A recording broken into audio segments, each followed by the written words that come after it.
Salut les amis, nous sommes le lundi 9 juin. Donc en réponse à la vidéo qu'a fait hier le président de la Chambre d'agriculture de Dordogne suite à mes vidéos que j'avais fait, Rémi Dumort. Donc je tiens à préciser, voilà, il me traite de complotiste, mais pour moi c'est une fierté, parce que si je suis complotiste, c'est qu'il y a des complots et des comploteurs. Depuis tout le temps, ça a été comme ça. Donc l'autre jour, quand on s'est appelé, le samedi, je l'ai appelé donc à sa demande. J'ai pas eu le temps de lui répondre. À chaque fois, il me coupait le fil. Donc, je vois pas à quoi ça sert que je lui téléphone pour qu'il me raccroche au nez. Donc, il m'a raccroché au nez 3 fois, comme je lui ai dit.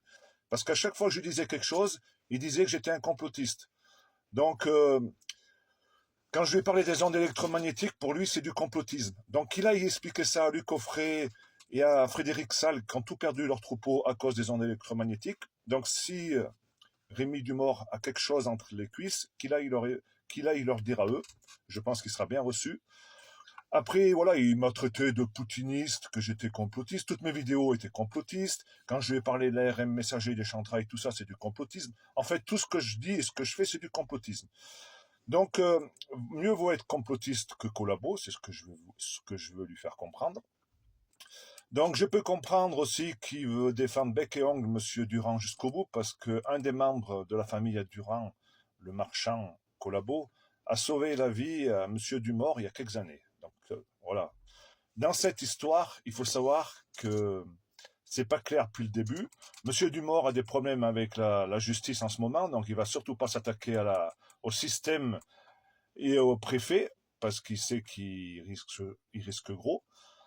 Après, voilà, je réitère que les chambres d'agriculture ne servent à rien, parce que si je vous dis ça, et c'est pour ça que je suis pas allé aux élections chambres, pourquoi? Parce que j'ai un ami, ancien directeur de la chambre d'agriculture, pas loin de la Dordogne en plus, il avait monté toutes les marches pour devenir directeur de sa chambre, sauf qu'il m'a dit, Seb, ça sert à rien que tu montes une liste aux élections chambres, les chambres d'agriculture n'appartiennent plus aux agriculteurs, elles sont gérées par l'administration, pour l'administration. Donc, Monsieur Dumort, qui me dit qu'à lui seul, en étant président de chambre, il va arriver à résoudre le problème de la tuberculose, il me fait rire.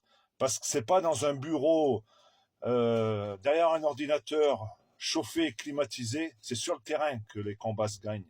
Là, on est en guerre contre la tuberculose depuis 50 ans. Des centaines de milliers de vaches, voire des millions de vaches ont été abattues pour rien. Je dis bien pour rien.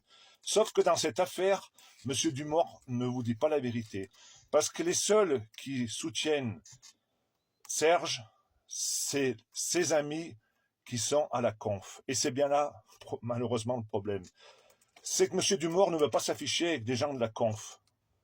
Voilà, c'est ses pires ennemis. Donc, Serge, je le connais plutôt bien depuis des mois et des mois que je discute avec lui. À chaque fois que je l'appelle, il me parle d'un adjectif.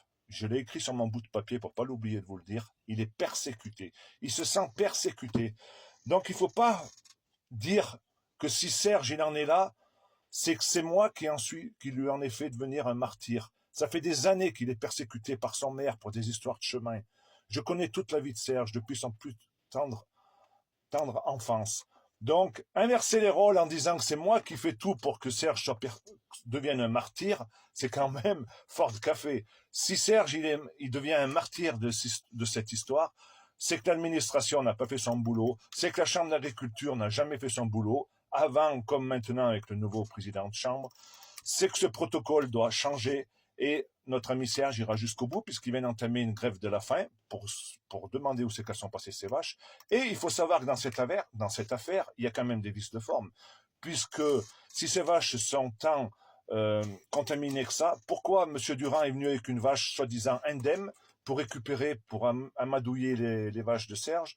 Pourquoi, et là c'est vraiment dramatique quand on nous parle de bien-être animal, pourquoi ils sont venus récupérer des vaches qui avaient des petits veaux, et les petits veaux aujourd'hui se retrouvent sans mère? Vous trouvez ça normal, Monsieur Dumort? Les veaux sont abandonnés, ils sont petits, ils sont pas en capacité d'être sevrés, ils sont pas en capacité de manger de l'herbe, donc ils vont mourir. Donc là, je pense qu'il y a quand même beaucoup de choses à dire et à redire.